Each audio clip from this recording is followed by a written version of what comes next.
వెంకటేశాయ. ఆపాదకేశమతిసుందర దివ్యగాత్రం శ్రీపాదరేణుహృత గౌతమదారశాపం కోపాతిరక్తనయనక్షుభితాంబురాశిం భూపాలసూనుమవలోకయ రామచంద్రం.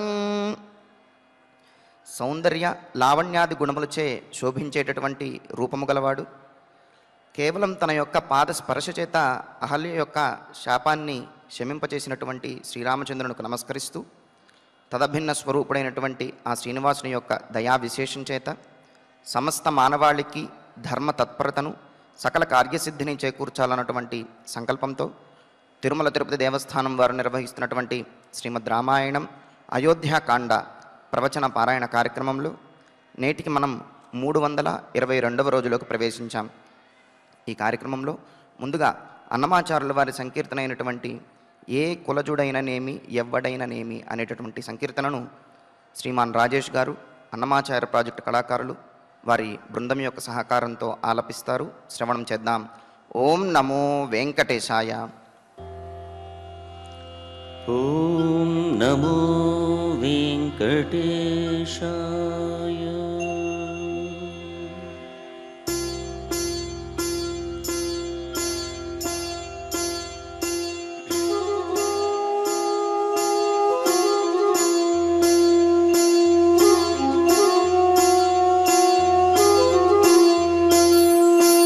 ఏ కులజుడైననేమి ఎవ్వడైననేమి, ఏ కులజుడైననేమి ఎవ్వడైననేమి, ఆగడనాదడే హరినెరిగినవాడు, ఆగడనాదడే హరినెరిగినవాడు. ఏ కులజుడైననేమి ఎవ్వడైననేమి, ఏ కులజుడైననేమి ఎవ్వడైననేమి.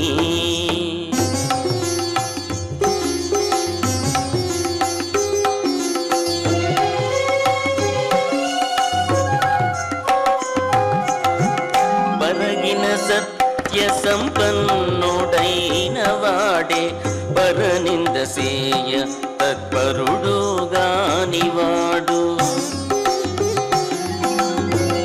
పరగిన సత్య సంపన్నుడైన వాడే పరనిందసేయ తత్పరుడుగానివాడు. అరుదైన భూత దయానిధి ఎగువాడే, అరుదైన భూత దయానిధి ఎగువాడే, పరులు తానేయని భావించువాడు, పరులు తానేయని భావించువాడు.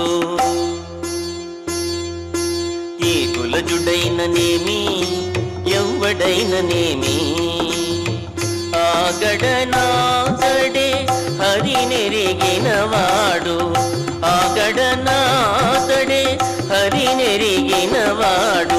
ఏ కులజుడైననేమి ఎవ్వడైననేమి, ఏ కులజుడైననేమి ఎవ్వడైననేమి.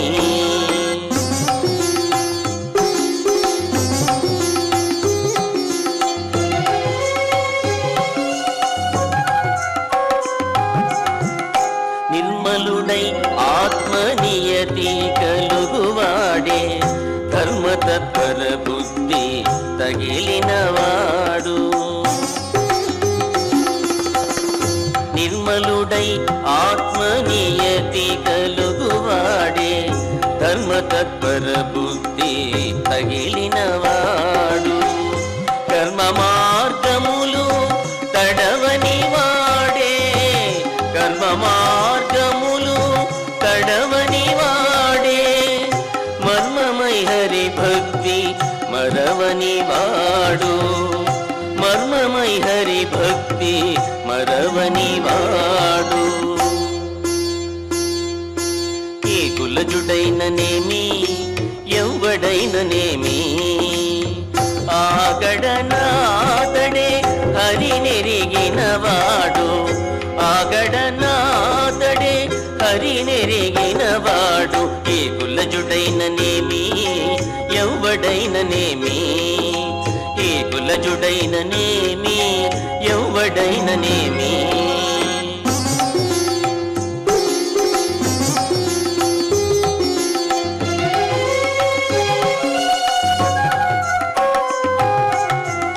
జగతిపై హితముగా చర్యించువాడే పగలేక మతిలోన బ్రతికినవాడు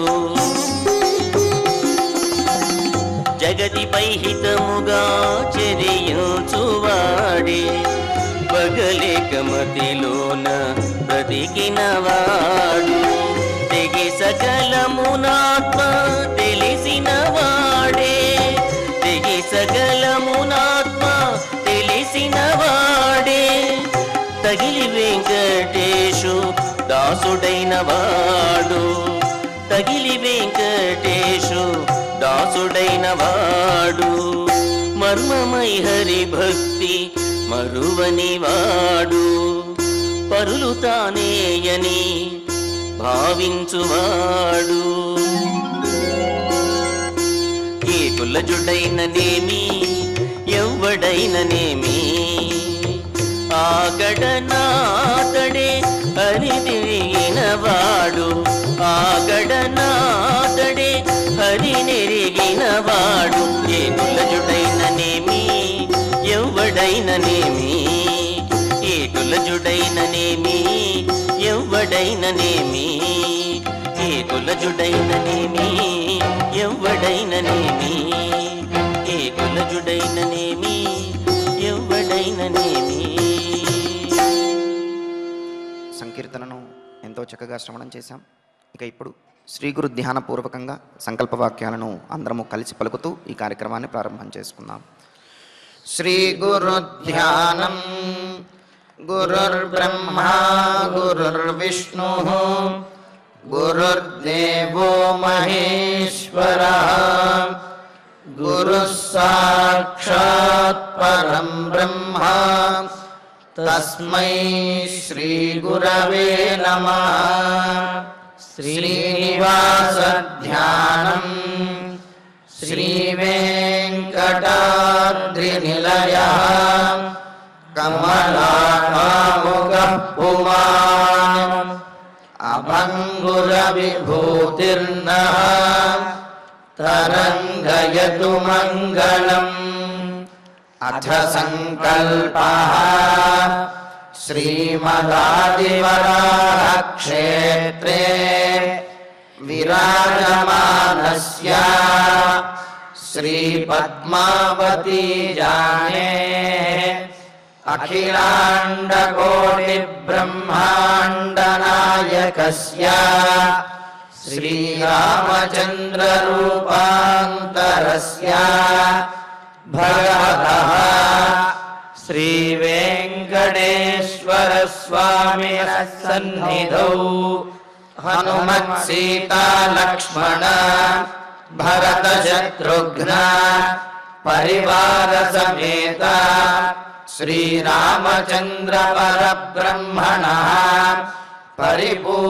పరిపూర్ణానుగ్రహేణ అస్మిన్ భువనే సమస్తా దివ్యాధీనాం నివారణార్థం భారతవర్షే విద్యా విత్త వాణిజ్య కృషి వైద్య వైజ్ఞానిక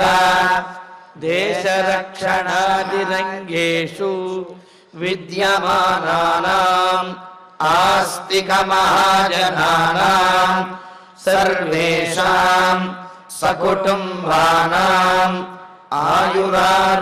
ఆయురారోగ్యైశ్వర్య సద్బుద్ధీత్యాది సర్వశుభఫల ప్రాప్త్యర్థం ధర్మాచరణ ద్వారా శ్రీరామరాజ్యస్య పునర్వ్యవస్థాపనార్థం ఉద్యోగార్థినాం సముచితోద్యోగ ప్రాప్త్యర్థం దంపతీనాం అనుకూల దాంపత్య సిద్ధ్యర్థం సంతానస్య పితృవాక్య పరిపాలనానుకూల బుద్ధిప్రచోదనార్థం సకలకార్యసిద్ధ్యర్థం గోసంరక్షణార్థం చ శ్రీమద్వాల్మీకి రామాయణే అయోధ్యాకాండే యథాశక్తి శ్లోకవ్యాఖ్యాన పురస్సరం 37 సర్గశ్లోకపారాయణం తథా శ్రీధన్వంతరి మంత్రపారాయణం చ అన్యోన్య సాహాయ్యేన ఆచార్యముఖేన కరిష్యామహే. శ్రీ వాల్మీకి ప్రార్థనా. కూజంతం రామ రామేతి మధురం మధురాక్షరం ఆరుహ్య కవితాశాఖాం వందే వాల్మీకి కోకిలం. శ్రీ ఆంజనేయ ప్రార్థనా. మనోజవం మారుతతుల్యవేగం జితేంద్రియం బుద్ధిమతాం వరిష్టం వాతాత్మజం వానరయూధముఖ్యం శ్రీరామదూతం శిరసా నమామి. శ్రీరామాయణ ప్రార్థనా. వాల్మీకి గిరి సంభూత రామసాగరగామిని పునాతి భువనం పుణ్య రామాయణ మహానది. శ్రీరామ ప్రార్థనా.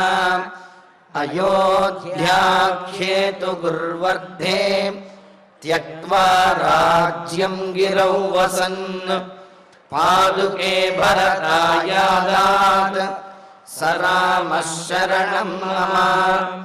శ్రీరామచంద్ర పరబ్రహ్మణే నమః. అథ శ్రీమద్ రామాయణే ఆదికావ్యే అయోధ్యాకాండే 37 సర్గః. శ్రీమన్నారాయణ చరణౌ శరణం ప్రపద్యే. శ్రీమతే నారాయణాయ నమః. శ్రీరామాయ నమః.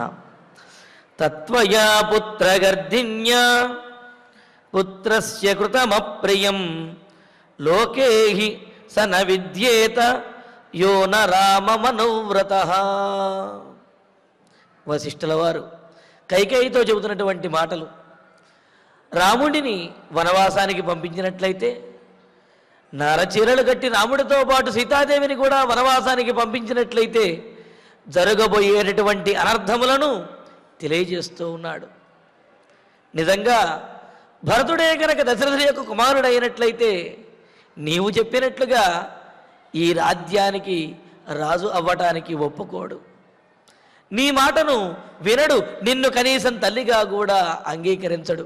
ఎందుకు అంటే ధర్మప్రాప్తంగా ధర్మపరంపరగా తన అన్నగారికి రావలసినటువంటి రాజ్యాన్ని భరతుడు గ్రహిస్తాడా? నిజంగా అలా గ్రహించినట్లయితే అతడు దశరథుడికి కుమారుడే కాడు అని చెప్పి అన్నాడు.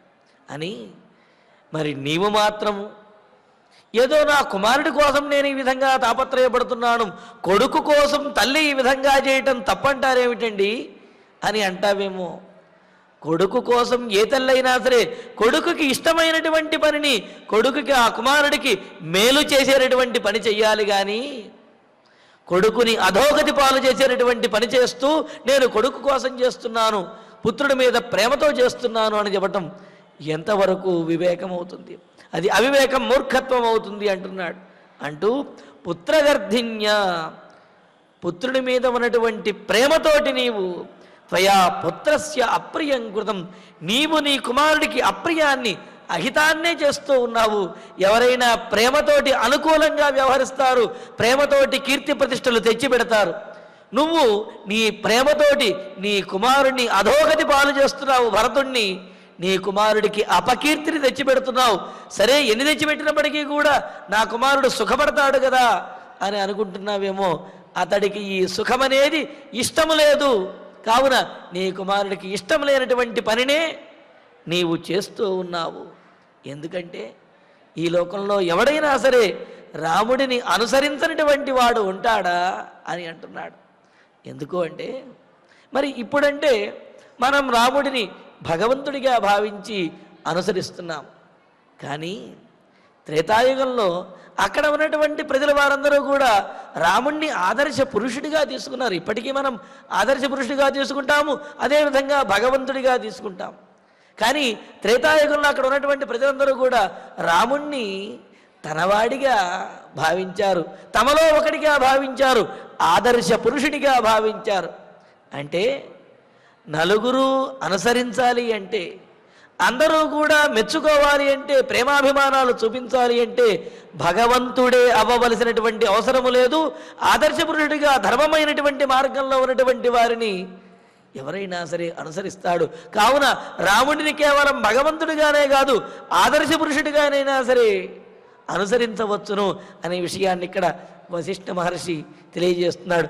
అందుకనే ఇక్కడ అంటున్నాడు, ఆదర్శ పురుషోత్తముడైనటువంటి మర్యాదా పురుషోత్తముడైనటువంటి రాముణ్ణి ఎవరు అనుసరించకుండా ఉంటారు? మరి సామాన్య జనులే అలా అనుసరిస్తున్నప్పుడు వివేకవంతుడైనటువంటి భరతుడు రాముణ్ణి అనుసరించకుండా ఉంటాడా? రాముడికి జరిగినటువంటి అన్యాయాన్ని చూచి భరతుడు ఊరుకుంటాడా? అలాగ రాముడికి దక్కవలసినటువంటి రాజ్యాన్ని భరతుడు నువ్వు చెప్పావని చెప్పి భరతుడు గ్రహిస్తాడా? నువ్వు నీ కుమారుడికి మేలు చేయాలి అని చెప్పి అనుకుంటూ కుమారుడికి కీడు తలబెడుతున్నావు, ఇదేనా నీ పుత్రప్రేమ అని వశిష్ఠ మహర్షి కైకేయిని హెచ్చరిస్తూ రాముణ్ణి కనుక వనవాసానికి పంపిస్తే జరగబోయేటటువంటి అనర్థాలన్నీ కూడా చెబుతున్నాడు. ద్రక్ష్యస్యద్యైవ కైకేయి పశువ్యాళ మృగద్విజాన్ గచ్చతః సహ రామేణ పాదపాంశ్చ తదున్ముఖాన్. కైకేయి, రాముడు వనవాసానికి వెళ్ళిపోయి నీ కుమారుడు భరతుడు సింహాసనం మీద కూర్చుంటే అందరూ కూడా సభలోకి వచ్చి జై జయధ్వానాలు చేస్తూ భరతుడికేమో రాజుగాను నీకేమో రాజమాతగాను గౌరవాన్నిచ్చి మర్యాదతోటి జై జయధ్వానాలు చేస్తూ గౌరవిస్తారని చెప్పి నువ్వు అనుకుంటున్నావా? లేదు లేదు. రాముడు ఎటు వెళితే అందరూ అటే చూస్తారు తప్ప అక్కడ సింహాసనం మీద, అంటే సహజంగా ఎక్కడైనా సరే పదవికి గౌరవం అనేది ఉంటుంది. ఆ పదవిలో ఎవరు కూర్చుంటే వారి మీద గౌరవం అనేది ఉంటుంది. వాడు తప్పుకొని ఇంకోటి కూర్చుంటే వాడిని గౌరవిస్తాడు, ఇంకొకటి కూర్చుంటే వాడిని గౌరవిస్తూ ఉంటారు. అంటే ఏమిటి, అక్కడ ఆ పదవికి ఆ సింహాసనానికి గౌరవం అనేది లోకంలో సహజంగా కనిపించేటటువంటి వ్యవహారం. కానీ అయోధ్య నగరంలో కేవలము ఆ సింహాసనానికో లేకపోతే ఆ రాచరికపు పదవికో విలువ కాదు, అందులో కూర్చునేటటువంటి ఆ వ్యక్తి ఎవరైతే ఉన్నారో రాజు, అతనిని బట్టే గౌరవ మర్యాదలు తప్ప ఆ సింహాసనం మీద కూర్చున్నాడు కదా అని చెప్పి అందరినీ గౌరవించరు. ఆ సింహాసనం మీద కూర్చున్నవాడు యోగ్యుడైతేనే గౌరవిస్తారు, అతనిని ప్రజలు ఇష్టపడితేనే గౌరవిస్తారు తప్ప అధికారం ఉంది కదా అని ప్రతి వారిని కూడా గౌరవించరు. మరి ఇక్కడ కైకేయితో చెబుతున్నాడు, నీ కుమారుడు సింహాసనం మీద కూర్చుంటే అందరూ కూడా మిమ్మల్ని చూస్తూ జై జయధ్వానాలు చేస్తారని అనుకుంటున్నావేమో. అలా కుదరదు.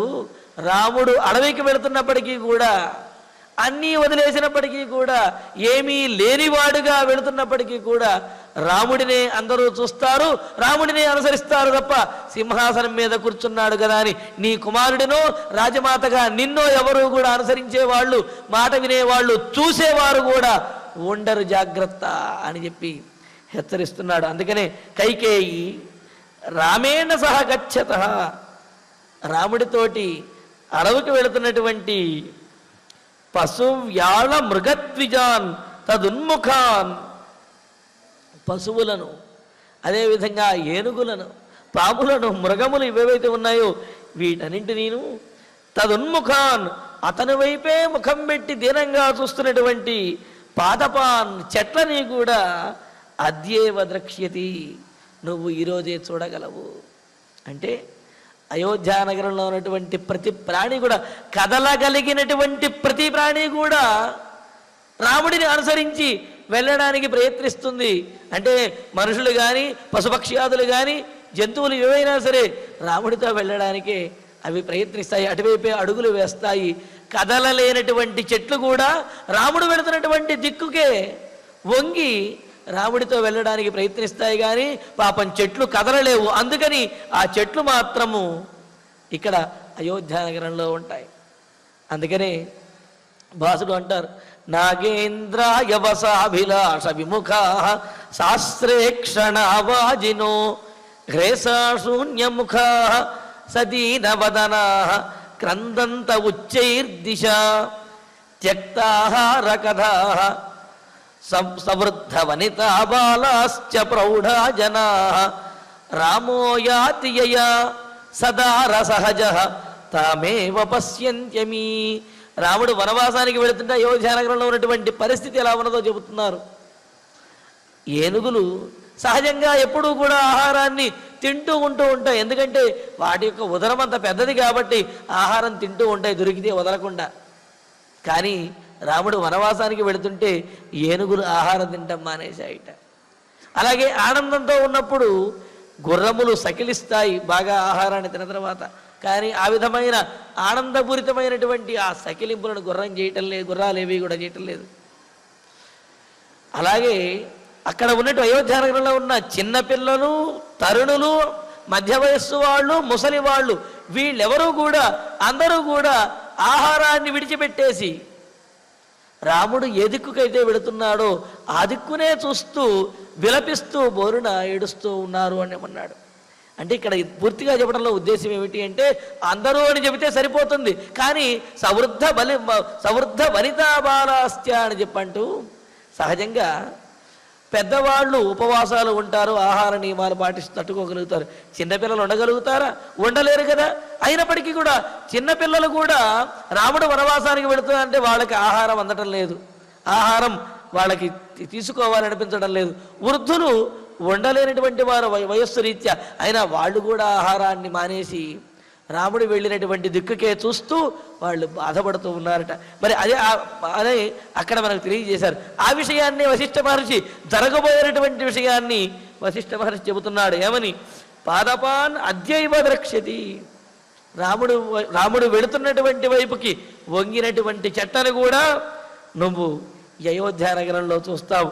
ఆ విధంగా రాముడు వెళ్ళిపోయిన తర్వాత రాముడితో కదలలేక స్థావరములు గనక రాముడు వెళ్ళినటువంటి వైపుకు వంగి ఉన్నటువంటి చెట్లు మాత్రమే మిగిలిన ఈ అయోధ్యానగరాన్ని నువ్వు నీ కొడుకు కూడా పరిపాలించుకోవలసి వస్తుంది.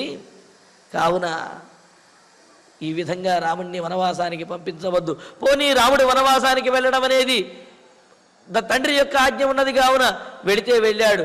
కానీ సీతాదేవిని వనవాసానికి వెళ్ళమనడం, అలా వనవాసానికి వెళ్ళడానికి నారచీరలు ఇవ్వడం ఎంత అన్యాయం. కాబట్టి అధోత్తమాన్యాభరణాని దేవి దేహి స్పృశాయై వ్యపనీయ చీరం చీరమస్య ప్రవిధీయతేతి న్యవారయత్తద్వసనం వశిష్ఠః. మరి సీతాదేవి నారచీర కట్టుకుంటే అది చూడలేక ఈ విధంగా మాట్లాడుతున్నటువంటి వశిష్ఠుడు కైకేయితో అంటున్నాడు, రాముణ్ణి వనవాసానికి పంపించడమే తప్పు. సరే పోనీ నువ్వు అడిగినటువంటి వరములకు ప్రతిగా రాముణ్ణి వనవాసానికి పంపిద్దాం. సీతాదేవి వనవాసానికి వెళ్ళడం తప్పు, వెళ్ళవలసిన అవసరం లేదు. పోనీ అది కూడా భార్య ఆమె భర్తను విడిచి ఉండలేదు కాబట్టి ఆమెను కూడా వనవాసానికి పంపిద్దాం. కానీ నియమంలో లేనటువంటి నారచీరలు కట్టి జనక మహారాజు కుమార్తె దశరథ మహారాజు కోడలైనటువంటి సీతాదేవిని ఈ విధంగా పంపించడం మాత్రము ఎవరూ కూడా ఒప్పుకోలేనటువంటి విషయం. కావున సీతాదేవికి ఇంకా సీతాదేవికి చీరం యపనీయ, ఈ నారచీరను తొలగించి ఈ నారచీరను వద్దని చెప్పి ఇప్పటి వరకు కూడా జరగబోయే పరిణామాలు చెప్పాడు. ఇక ఇప్పుడు నీవు చేయవలసింది ఏమిటో చెబుతున్నాను విను అని కైకేయితో చెబుతూ సీతాదేవికి నారచీర వద్దని చెప్పి, స్నుషాయై నీకు కూడా కోడలే కదా, కైకేయి దేవి కోడలు ఈ విధంగా నారచీరలు ధరించింది అంటే నీకు ఎంత పరువు తక్కువ. కావున నీకు కోడలైనటువంటి ఈ సీతాదేవికి ఉత్తమాని ఆభరణాన్ని దేహి, గొప్పవైనటువంటి ఆభరణములు ఆమెకు ఇవ్వు అని అన్నాడు. అస్యాహ చీరం న ప్రవిధీయతే, ఈమె నారచీర కట్టుకోవాలనే నియమం ఈమెకు లేదు కదా. ఎందుకు అంటే నారచీరలు కట్టుకుని వెళ్ళాలి అనే నియమము ఎవరికి ఉన్నది? రాముడికి మాత్రమే ఉన్నది. జటావలకలధారిణం అని చెప్పినట్టుగా జడలు వలకలు నారచీరలు ధరించినటువంటి రాముడు 14 సంవత్సరములు వనవాసం చేయాలి అనే నియమం రాముడికే తప్ప నారచీర కట్టుకుని వనవాసం చేయాలి అనే నియమం వైదేహికి అంటే సీతాదేవికి లేదు కదా.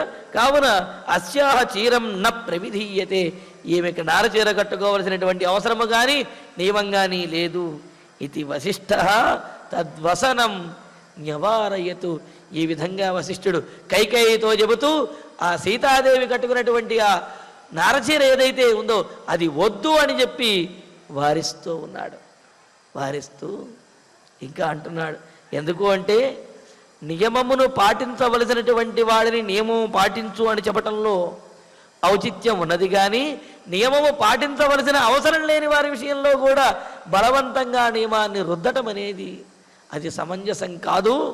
కావున సీతాదేవి నారవస్త్రములు ధరించవలసిన అవసరం లేదు. కావున ఆమెను మాత్రము విడిచిపెట్టి ఆమెకు ఆభరణములు ఇవ్వు, ఎందుకంటే ఆమె నీకు కూడా కోడలే అవుతుంది అని చెప్పి అని ఏకస్య రామస్య వనే నివాస స్వయావృతస్కేకయ రాజపుత్రీ విభూషితేయం ప్రతికర్మ నిత్య వసత్వరణ్యే సహ రావణేన.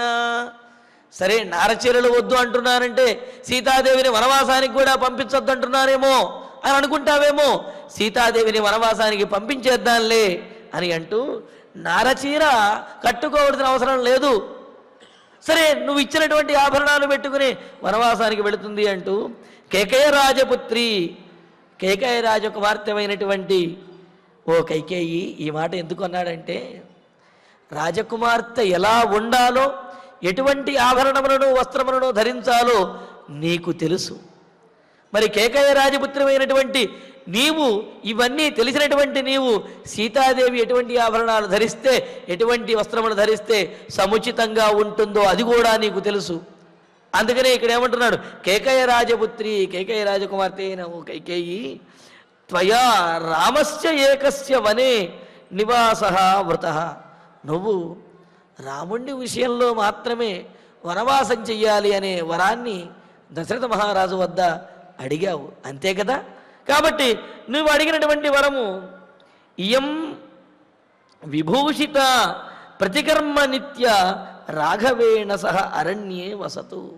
కాబట్టి రాముడు జటావల్కలమును ధరించి నీవు దశరథ మహారాజుని కోరిన విధంగా, దశరథ మహారాజు ఆజ్ఞాపించిన విధంగా ఆయన ఆ విధంగా వనవాసానికి వెళతాడు. కానీ ఈమె మాత్రము నీవు ఇచ్చినటువంటి ఆభరణములన్నీ ధరించి సర్వాలంకార శోభితయై రాముడితో పాటు వనవాసానికి వెళ్ళాలి. అదే న్యాయము తప్ప రాముడికి చెప్పినటువంటి నియమం, రాముడికి విధించినటువంటి ఆ జటావల్కలములు, ఆ నారచీరలు ఈమెకు విధించడం అన్యాయము. ఈమె మాత్రము ఆభరణములు ధరించే వెళ్ళాలి. అంటే రాముడేమో మునివేషంలోను, ఈమె సీతాదేవేమో రాజకుమార్తెగాను, అంటే ఆ రామచంద్రమూర్తి యొక్క పత్ని అయినటువంటి ఈమె ఈ రాజలాంఛనములు ఏవైతే ఉన్నాయో వాటన్నిటితోటి, అటువంటి వస్త్రములతోటి, అటువంటి ఆభరణములను ధరించి రాముడితో పాటు వనవాసానికి వెళ్ళుగాక, అదైనా మాకు సమ్మతమే. కానీ నారచీరలు మాత్రం సీతాదేవికి ఇవ్వవద్దు. ఆ నారచీరలు వారించి నీవే సీతాదేవికి ఆభరణములు ఇస్తే రాముడేమో జటావల్కలములతోటి, ఈమెమో సకల సర్వాలంకార శోభతి అయి ఇరువురు కూడా వనవాసానికి వెళతారు. అంతేగాని ఈ విధంగా నారచీరలు ధరింపరాదు, ధరింపజేయవద్దు అని అంటూ యానైశ్చ ముఖ్యై పరిచారకైశ్చ సుసంవృత గచ్చతు రాజపుత్రీ వస్త్రైశ్చ సర్వై సహితైర్విధానై నేయం వృతాతే వర సంప్రదానే. కానీ ఇక్కడ వశిష్ఠ మహర్షి ఇంకో మాట కూడా చెబుతున్నారు. ఏమని?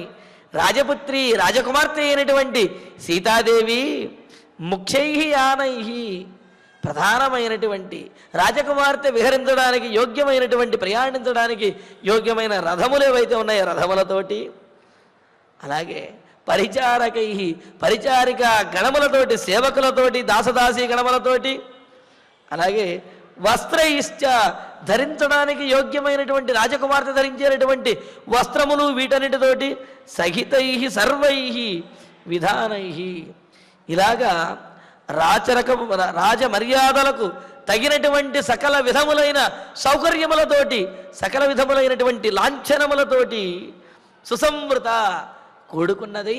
వీటన్నిటితోటి కూడా ఇవన్నీ కూడా సమకూర్చబడినదై గచ్చతు వనానికి వెళ్ళాలి. తే వర సంప్రదాని ఇయం నవృత, నువ్వు కోరుకున్నటువంటి వరంలో ఈమె లేదు కదా. నువ్వు కోరినటువంటి వనవాసము అనే వరం ఏదైతే ఉందో, రాముడి వనవాసం అనే వరంలో ఈమెకు భాగం అనేదే లేదు. అయినప్పటికీ ఈమె వెళుతున్నది కావున ఈమె స్థితి ఏమాత్రమో కూడా తగ్గకుండా ఈమెకు తగినటువంటి లాంఛనములతోటి ఈమె వనవాసానికి వెళ్ళాలి. రాముడు మాత్రము నువ్వు చెప్పినట్లుగా జటావలకలములను ధరించి వనవాసానికి వెళతాడు. రాముడితో ఈమె మాత్రము రాజకుమార్తెగా ఆ లాంఛనములతోటి వెళుతుంది అంటున్నాడు. కానీ రాముడేమో మునివేషంలోను, సీతాదేవేమో రాజకుమార్తెగా సకల రాజ పరివారముతోటి, అదేవిధంగా దాసదాసి గణములతోటి రథములతోటి వెళితే రాముడు నడుస్తూ ఉంటే సీతాదేవి రథంలో పక్కన వెళుతుందా? అలా కాకుండా ఒకవేళ రాముడికి ఏమీ లేదండి, కానీ సీతాదేవి తెచ్చింది కాబట్టి ఇవన్నీ అనుభవిస్తున్నాడు అంటే రాముడు నియమాన్ని పాలించినట్లు అవుతుందా? అంటే ఇక్కడ వశిష్ఠ మహర్షి సీతాదేవి మీద ఉన్నటువంటి వాత్సల్యం ఏదైతే ఉందో ఆ వాత్సల్యంతో ఈ విధంగా మాట్లాడుతున్నాడు అన్నమాట. అందుకని ఏమంటున్నాడు, నువ్వు కోరినటువంటి వరంలో, నువ్వు విధించినటువంటి వనవాసంలో సీతాదేవికి భాగం కానీ సీతాదేవి అనుభవించవలసినటువంటి అవసరం కానీ లేదు.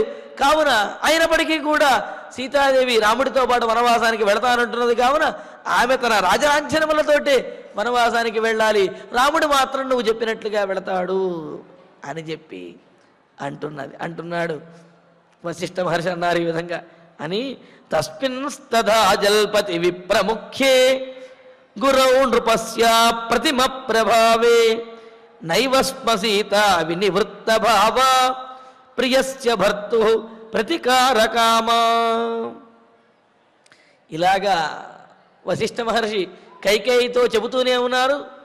ఇంకా సీతాదేవేమో ఆ నారవస్త్రం ధరించేసింది. వశిష్ఠ మహర్షి చెప్పారు కదా, అమ్మయ్య ఎవరో ఒకళ్ళు నాకు అనుకూలంగా చెప్పారు కాబట్టి ఈ నారవస్త్రాన్ని పక్కన పడేద్దాం, ఆయన చెప్పినట్టుగా పట్టు వస్త్రాలు కట్టుకుంటే నాకు కూడా హాయిగా ఉంటుంది అని చెప్పి అనుకోలేదు. ఎందుకు అంటే ఎవరైనా తనకు ఇష్టం లేనటువంటి పనిని చెయ్యవలసి వచ్చినప్పుడు బలవంతంగా ఆ పనిని ఆపమని ఎవరు చెబుతారా అని చెప్పి ఎదురు చూస్తూ ఉంటారు. ఎవరైనా ఒక్కళ్ళు అయ్యో ఈ పని వద్దు అని చెప్పంగానే వెంటనే అదిగో వాళ్ళు వద్దన్నారు కాబట్టి నేను ఇది వానేస్తున్నాను, లేకపోతే నేను చేసేవాడిని అని చెప్పి వాళ్ళకి ఇష్టం లేనటువంటి పని అయినా సరే పక్క వాళ్ళు ఎవరో వద్దన్నారు అనే వంక చెప్పి వెంటనే వాళ్ళ కష్టాన్ని తొలగించుకోవటానికి ప్రయత్నిస్తారు. ఇక్కడ సీతాదేవి ఆ నారవస్త్రాలు చూడగానే ఒక్కసారి అదిరిపడింది. అవి చేతిలో పట్టుకుంటే అయ్య బాబోయ్ ఈ వస్త్రాలని అసలు మునులు ఎలా ధరిస్తారు అని చెప్పి ఆమె అనుకుని వీటిని ఎలా ధరించాలో రాముని ద్వారా తెలుసుకుని రాముని ద్వారానే ఆ వస్త్రములను ధరించింది. అంటే ఏమిటి, కష్టమైనప్పటికీ కూడా సీతాదేవి ఆ నారవస్త్రాలను ఇష్టముగానే ధరించింది తప్ప అయిష్టంగా ధరించలేదు. ఒకవేళ అయిష్టంగా ధరిస్తున్నట్లయితే కనుక వశిష్ఠ మహర్షి వద్దు అని చెప్పగానే మన కులగురువు వశిష్ఠుల వారు చెప్పారు కావున వారి మాట మనం వినాలి అని చెప్పి వెంటనే నారవస్త్రాలు పక్కన పడేసేది. కానీ ఆ నారవస్త్రాలు తన భర్త ధరించాడు కావున భర్తను అనుసరించేటటువంటి సహధర్మపత్రిగా తాను కూడా వ్రజతు చరతు ధర్మం భర్తృనాథాహి నార్య, భర్తని ఆధారంగా చేసుకుని సతులు అంటే భార్యల ధర్మాన్ని ఆచరించాలి. కావున తన భర్త మాత్రం జటావల్కలను ధరించి నేల మీద నడుచుకుంటూ వస్తే ఈమె మాత్రము పట్టు పీతాంబరములు వీటన్నింటినీ ధరించి కిరీటము ఆభరణాలు పెట్టుకుని రథంలో పక్కన వెళుతుందే, వెళ్ళదు కదా. అందుకనే ఇక్కడ వశిష్ఠ మహర్షి ఈ విధంగా చెబుతున్నప్పటికీ సీతాదేవి మాత్రం తన మనస్సులో ఏమాత్రము ఆ వల్కలముల మీద ఆ వలకలమును ధరించడం అనే దాని మీద అయిష్టం అనేది లేదు. కావున ఇష్టంగానే ధరిస్తున్నది. కావున విప్రముఖ్యే బ్రాహ్మణ శ్రేష్ఠుడైనటువంటి అప్రతిమ ప్రభావే సాటి లేని మహిమ కలిగిన వాడైన నృపశ్చ గురౌ, దశరథ మహారాజుకి ఆ వంశానికే గురువైనటువంటి వశిష్ఠ మహర్షి తథా జల్పతి సతి ఆ విధంగా మాట్లాడుతూ ఉండగా, అంటే కైకేయితో చెబుతూ ఉండగా, సీతాదేవి నారవస్త్రం ధరించకుండా నీవే చూడాలి, సీతాదేవికి ఆభరణాలు ఇవ్వు అని కైకేయితో చెబుతూ ఉండగా, ప్రియస్య భర్తు ప్రతికారకామా, తనకు అత్యంత ప్రియమైనటువంటి వాడైన తన భర్తకు ప్రతికారకామా అంటే ఏమిటి? ఆయనతో సమానంగా ఉండాలి అని. ఇక్కడ ప్రతీకారము అని అంటే ప్రతీకారం కాదండోయ్. ప్రతీకారం అంటే వాళ్ళు చేసినటువంటి దానికి ఏదైనా వ్యతిరేకంగా చేస్తే దాన్ని ప్రతీకారం అంటారు. ఇక్కడ ప్రతీకారము అంటే ఆయన ఏది చేస్తే అది చెయ్యటం అన్నమాట. ఇక్కడ అంటే భర్తకు ప్రతిబింబంలా భార్య ఉండాలి తప్ప భర్త ఒక రకంగా ఉంటే భార్య మరొక రకంగా ఉండటం అనేది కూడదు అనేది దీని ద్వారా తెలుస్తున్నదన్నమాట. ఎందుకు అంటే పశుపక్ష్యాదులు ఇవన్నీ కూడా వారి యొక్క భర్తలంటే ఎవరైతే నాథుడు ఉన్నారో వారిని అనుసరిస్తాయనే విషయాన్ని కూడా మనం ఇంతకుముందు చెప్పుకున్నాం. ఆడ ఏనుగు తన నాథుడైనటువంటి మగ ఏనుగు అక్కడ చెరువులో కనుక ఇరుక్కుంటే, బురదలోంచి బయటికి రాకపోతే దానిని బయటకు తీసుకురావడానికి ప్రయత్నిస్తూ అది ఎంతకాలం రాకపోతే అంతకాలం, అది గంటలు కానీ రోజులు కానీ ఆ చెరువు దగ్గరే ఉంటుంది తప్ప ఈ ఏనుగు వీడెట్టగా ఇరుక్కున్నాళ్లే అని చెప్పి ఈ ఆడ ఏనుగు ఇంకో చోటకు వెళ్ళిపోదు. అలాగే ఆ చెట్టును పెనవేసుకున్నటువంటి తీగ చెట్టు పడిపోతే చెట్టుతో పాటు తీగ కూడా పడిపోతుంది తప్ప చెట్టు పడిపోయింది అని చెప్పి తీగ మరొక చెట్టుని అల్లుకోదు. అలాగే పక్షులు కూడా కొన్ని రకాల పక్షులు అవి ఎవరితో అయితే మొదట జతగడతాయో వాటితోటే ఉంటాయి తప్ప జీవితాంతము వేరే పక్షులను ఆశ్రయించవు. ఇలా పశుపక్ష్యాదుల యందు స్థావరముల యందే ఉన్నటువంటి నియమం మరి మనుషులలో లేకపోతే ఎలాగా? అలా ఉండాలి అనే విషయాన్ని సీతాదేవి తాను ఆచరించి చూపిస్తున్నది. అందుకనే భర్తు ప్రతికారకామ, భర్త ఏ విధంగా చేస్తే ఏ విధంగా ఉంటే తాను కూడా అదే విధంగా ఉండాలి అనేటటువంటి కోరిక కలిగిన ఇచ్చ కలిగినటువంటి సీతాదేవి వినివృత్త భావ నైవస్మ అంటే వనవాసం నుండి విరమించుకోవటానికి కానీ ఆ నారవస్త్రాలు ధరించకుండా ఉండడానికి కానీ నైవస్మ ఆమె ఇష్టపడలేదు. ఎందుకంటే తన భర్త వనవాసానికి వెళుతున్నాడు కావున తాను వనవాసానికి వెళ్ళి తీరాలి. తన భర్త నారచీరలు కట్టాడు కావున తాను కూడా నారచీరలే ధరించాలి తప్ప ఆయన మాత్రం ఆ విధంగా ఉంటే తాను మాత్రం పట్టు పీతాంబరాలని ఆభరణములను ధరించడం ఆమెకు ఏమాత్రము కూడా ఇష్టము లేదు అని అన్నాడు. అందుకనే ఇక్కడ వినివృత్త భావ నైవస్మ న ఏవా అని అన్నాడు. ఏమాత్రము ఆమెలో విరమించుకునేటటువంటి భావన ఏమాత్రము కలగలేదు. అంటే ఏమిటి చెప్పంగా వశిష్ఠ మహర్షి ఈ విధంగా చెప్పంగానే ఒక్కసారి ఆలోచించి వెళ్లకుండా ఉంటే బాగుంటుందా? ఈ నార వస్త్రాలు కట్టుకోవద్దని పెద్ద ఆయన చెబుతున్నారు కదా, ఆయన చెప్పాడు అని వంగబెట్టి వీటిని పక్కన పెట్టేస్తే కొంత సుఖంగా అన్నా ఉంటుంది కదా అనే ఇటువంటి ఆలోచన. అంటే ఏమిటి? అలా చేద్దాము అని కాదు, అటువంటి ఆలోచన కూడా సీతాదేవిలో రాలేదు. ఎందుకంటే తాను తీసుకున్నటువంటి నిర్ణయం తన భర్తకు అనుకూలమైనటువంటిది, తన ధర్మాన్ని ఆచరించేటటువంటిది, ధర్మపత్నిగా తన యొక్క కర్తవ్యంగా ఆమె భావించింది. కావున ఎవరు చెప్పినప్పటికీ కూడా తన నిర్ణయాన్ని సీతాదేవి మార్చుకోలేదు. రాముడితో వనవాసానికి వెళ్ళడానికి, అది కూడా నారవస్త్రములను ధరించి వెళ్ళడానికే సీతాదేవి సిద్ధపడినది. మరి ఆ విధంగా సీతాదేవి నారవస్త్రాలు ధరించి రాముడితోటి బయలుదేరుతూ ఉంటే అయోధ్యానగరంలో ఉన్నటువంటి పరిస్థితులు ఎలా ఉన్నాయి? మరి వశిష్ఠ మహర్షికి ఏ విధంగా సమాధానం చెప్పగలిగారు అనే విశేషాలని తర్వాతి సర్గలో మనం తెలుసుకుందాము. తస్మిన్ తదా జల్పతి విప్రముఖ్యే గురౌ నృపస్యా ప్రతిమ ప్రభావే నైవస్మ సీతా వినివృత్త భావ ప్రియస్య భర్తు ప్రతికారకామా. ఇక ఇప్పుడు ఆచార్యుల వారి ద్వారా శ్లోకాలను పారాయణ చేసుకుందాము. తత్వయా పుత్రగర్భిణ్యా పుత్రస్య కృతమప్రియం లోకేహి సన విద్యేత యో న రామం అనువ్రతః రక్ష్యస్యద్యైవ కైకేయీ పశ్యవ్యాల పశ్యవ్యాల మృగద్విజాన్ మృగద్విజాన్ పశ్యవ్యాల మృగద్విజాన్ పశ్యవ్యాల మృగద్విజాన్ గచ్చతః సహ గచ్చతః సహ రామేణ రామేణ పాదపాంశ్చ పాదపాంశ్చ తదున్ముఖాన్ తదున్ముఖాన్ అథోత్తమాని అధోత్తమాని ఆభరణాని దేవి ఆభరణాని దేవి దేహి స్నుషాయై దేహి స్నుషాయై వ్యపనీయ చీరం వ్యపనీయ చీరం నచీరమస్యాః నచీరమస్యాః ప్రవిధీయతేతి ప్రవిధీయతేతి న్యవారయత్ న్యవారయతు తద్వసనం వసిష్ఠః తద్వసనం వసిష్ఠః ఏకస్య రామస్య ఏకస్య రామస్య వనే నివాసః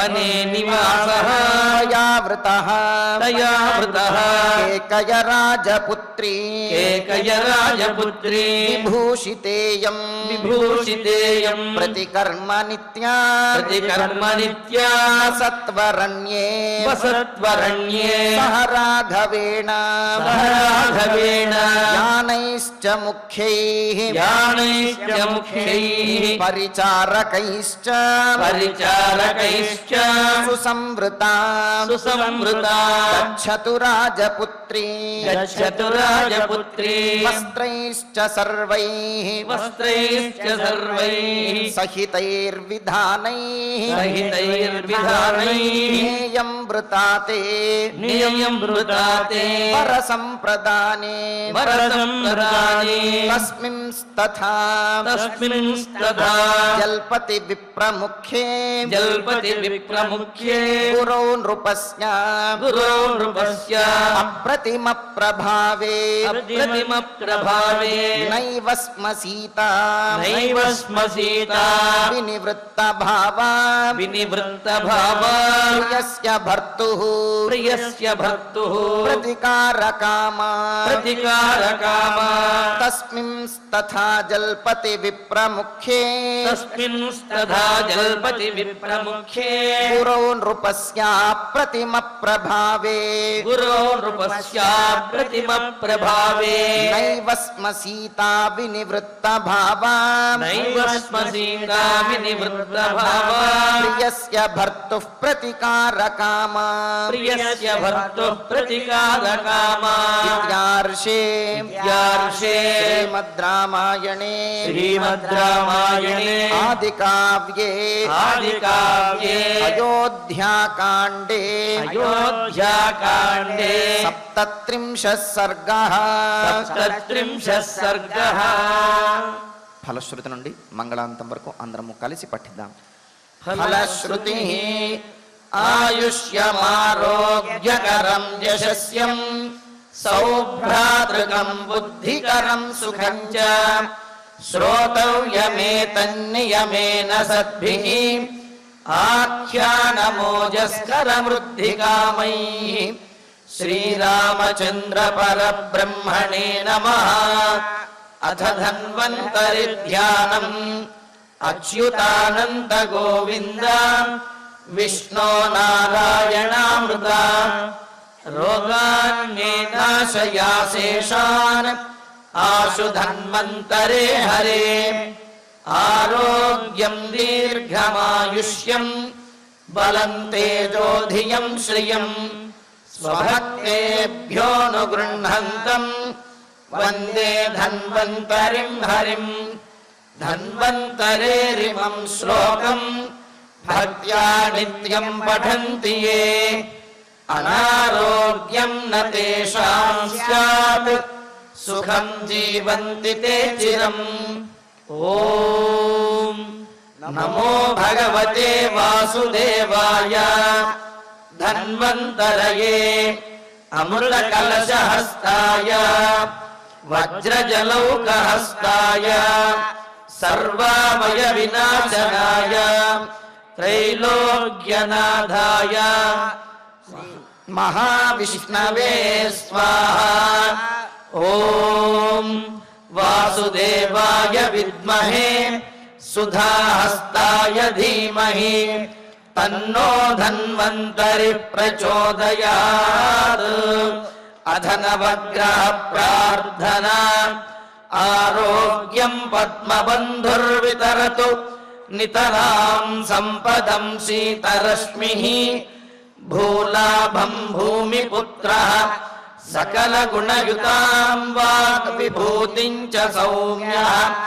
సౌభాగ్యం దేవమంత్రీ రిపుభయశమనం భార్గవః. శౌర్యమార్కిః దీర్ఘాయుః సైంహికేయః. విపులతరయశః కేతుః ఆచంద్రతారం. అరిష్టాని ప్రణశ్యంతు దురితాని భయాని చ. శాంతిరస్తు శుభం మేస్తు గ్రహాః కుర్వంతు మంగళం.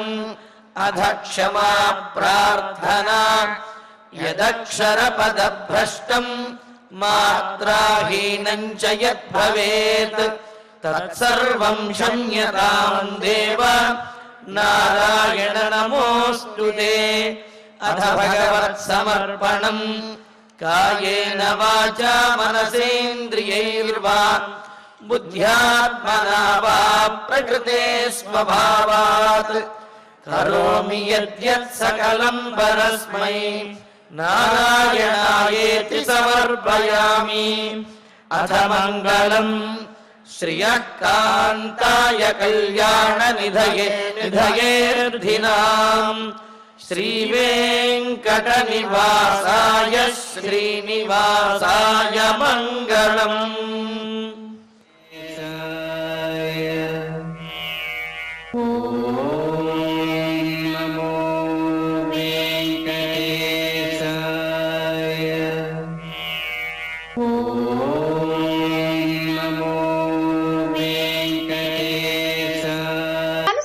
రంగాలలో దశాబ్దపు అనుభవంతో కస్టమర్ల మరియు శ్రేయోభిలాషుల మన్ననలను నమ్మకాన్ని గెలుపొందిన సంస్థ విఆర్ఆర్ కన్స్ట్రక్షన్స్. నాణ్యతకు నమ్మకానికి మారుపేరు VRR constructions. Independent houses, apartments, villas అన్ని రకాల హంగులతో అలరించే అద్భుతమైన వెంచర్స్ తో పాటు అందరికీ అందుబాటు ధరలో సొంత ఇంటి కలను సాకారం చేసే నమ్మకమైన సంస్థ VRR constructions. Please visit VRR constructions, Varatex Plaza near Radhika Theatre, ECL X Road, Hyderabad. Call to 9100885551 9100885559.